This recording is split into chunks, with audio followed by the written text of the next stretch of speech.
Hey kids, it's That Happened Thursday. So today I'll discuss where different religious symbols come from. First up is Christianity.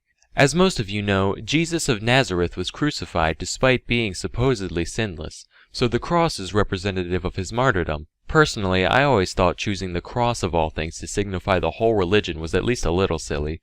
Right, my prophet, he was a great dude, spread peace and love all along the land, performed many bountiful miracles, and then right at the end, he fell face first into a fucking bear trap and died. So that's our symbol, whole religion bear trap. Peace, love, compassion, and bear trap. Next up is the Jewish Star of David. It's been used now and then since the 11th century, but it only really got popular around the 1800s. There's no real special meaning behind it. They really just took a random symbol that was kind of around, called the hexagram, and made it their own. Bro, check out my new religious symbol. I'm pretty sure you didn't come up with that. Pretty sure that's a thing elementary schoolers do in their notebook when they're bored. Nah man, not once it gets popular. Then everybody will think of my religion when they see it. Whatever floats your boat. Jimmy, what is this in your notebook? Oh, it's just a little doodle. Jimmy, listen to me.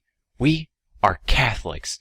Now get over here and erase this blasphemy. But Mom, Now! Next is Islam. So, the star and crescent actually used to represent the Ottoman Empire, which ruled over most of the Islamic world during the 1800s. However, the empire dissolved after World War I, and its symbol was later adopted to represent Islam as a whole around the 1970s. Hey Rob, guess what? I'm starting a new baseball team. Isn't that the Chicago Cubs logo? Oh please, they're barely even a team. When's the last time they did anything? Nobody's using this symbol because nobody wants to buy their merchandise. Perfectly good logo. I'm taking it for my team. Couldn't that lead to a bit of confusion? Only because they'll see a guy in a Cubs jersey who can actually catch a pop fly. Next up is Taoism. Alright, so the yin-yang, or as they call it, the Taijitu, actually applies to a lot of Asian religions. Just the Taoists use it as their primary symbol today. It originated in China, dating back to the 11th century AD. Although it's had a lot of different looks over the years, it's always represented the same idea of balance between contrasting forces in the world.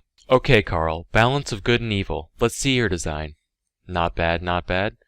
Alright, what about you, Steve? What the hell is that?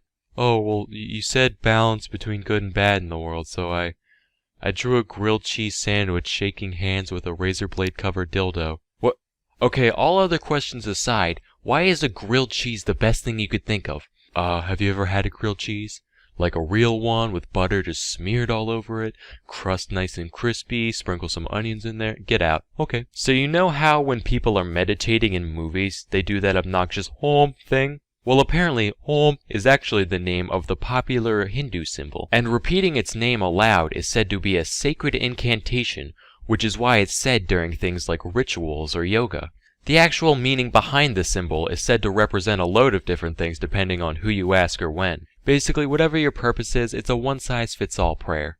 Bless us, O Lord, and these thy gifts, which we are about to receive from thy bounty. This is taking forever. No, you know what? I'm gonna make my own religion, yeah. And our prayers, one syllable long. We're just gonna go ood whenever we feel like praying. That's it. Dinner table, ood! But how will you get any meaning out of that? It's my own word. I can give it whatever meaning I want. So I'll just give it all the meanings. It'll mean the soul, it'll mean the universe, it'll mean I don't have to recite any more long-winded bullshit. Anyway, pass the corn. So unfortunately, that's all we have time for today. At some point I'll do a second video covering some of the more obscure religious symbols. But until tomorrow, I'm Salmonella, and thank you for watching.